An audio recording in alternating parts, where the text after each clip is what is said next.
Killers of the Flower Moon, a 3.5-hour devastating movie in a good way. Before going to the movie, I prepared myself well to sit through the length of the movie, and I'll be honest with you, I did feel its length.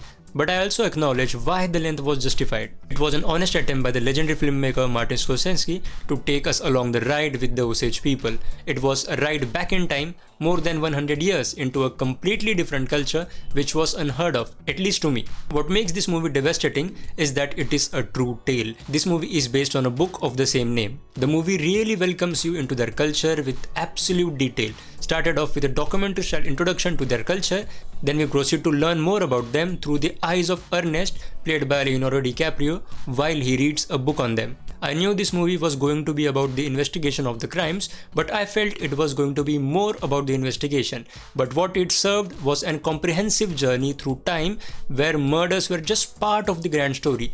The murders were happening in the back, but at the forefront, we see the loving relationship and confused relationship, very complicated relationship of Ernest and Molly. William, the king of Osage Hills, what a character he was. I'll talk about him later in this video. The movie made me really sick to see how people just killed for money, for greed. It pained me to my core that how normal Robert De Niro's character was.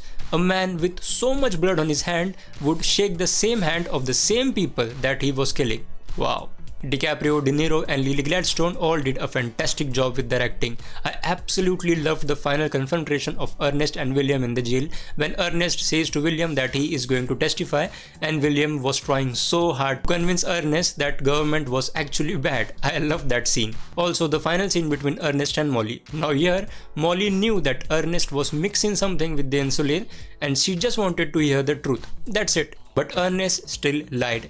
That broke her, that pretty much broke her, and she stormed off. But there was one thing in the movie that really made me scratch my head.